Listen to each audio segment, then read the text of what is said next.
There has been a lot of talk, opinions and speculation on social media about the new last sector at Whilton Mill. Well, as of Wednesday 20th of March, the circuit was finally open for an official test day, so I headed down to the circuit, armed with a camera, to get some shots of drivers tackling the circuit for the first time, and I also managed to get some laps on board a kart myself. So let's end all this speculation once and for all and analyse what the new final sector at Whilton Mill is actually like. We've already posted a comparison of the old layout versus the new layout on our YouTube channel, so you can click the link in the top right hand corner of the video to watch that now, or stick around to the end of the video to watch the onboard lap in the dry compared to the old circuit. So, as you can see, they've added one extra corner to the final sector of the lap at Whilton Mill. It's a new fairly tight left-hand corner, and it also changes the radius of the final corner as well. With the new layout, of course, there's new tarmac down to the whole section, and also some new curbs. And overall, the main thing is that the average speed of the final sector is much reduced, with that sharp left-hand corner being added. With this reduction in average speed, we're expecting most people to change their gearing, adding a tooth or two depending on the class. From what we've seen, it looks like it adds about 2 seconds to the overall lap time, give or take a few tenths depending on the class that you're racing and the conditions of the circuit. With the first right-hander of the boot going on for a little bit longer, and then the new added left-hand kink, and then a longer final corner, we reckon that tyre wear is going to be slightly increased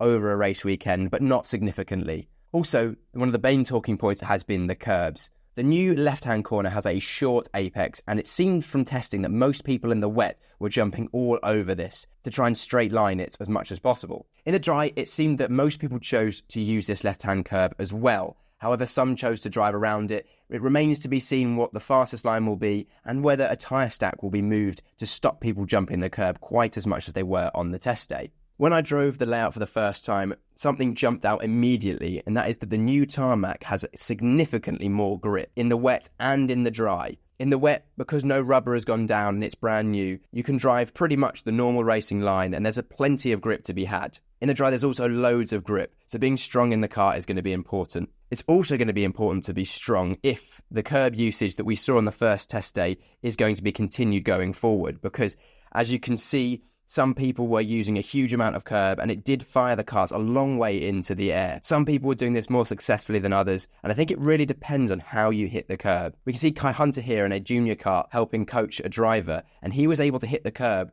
and land softly, which then allowed him a good run through the final corner. And as you can see, if I slow the video down here, he managed to do this because he didn't let the rear inside wheel hit the curb. It was only the front inside wheel, which meant that he kind of floated over it and landed softly. Kai's obviously a very skilled driver, and this is easier said than done, but that's going to be a secret to making sure you get through this section nice and smoothly. Another thing that I noticed from driving this final sector is keeping narrow on the exit of the second kink of the right-hander of the boot is going to be crucial. If you run too wide, it just increases the distance you have to travel to get back to the right-hand side to open up the new left-hand corner significantly, which will eat away at your lap time. Finally, one of the main reasons this whole circuit change was brought about was to reduce the danger at the last corner. The old layout had a very fast last corner to the lap, and this meant that a lot of people were running wide and close to the barrier on the exit, which increased the danger of this corner. With this new layout, this risk is significantly reduced, with the last corner being far slower than it used to be. Also, I think there's much less of an advantage to people using extra runoff because you're going much slower, so the curb on the exit feels a lot rougher, and also it's now a traction zone, so getting a good clean exit is going to be more important than carrying as much speed as possible through the apex. There's also a knock-on effect of this final corner change at turn 1 and 2.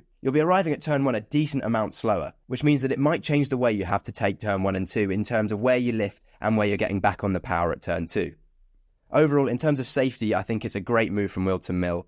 However, the curbs at the moment are being abused, so it remains to be seen whether anything will be done about that, and also how they will police any track limits.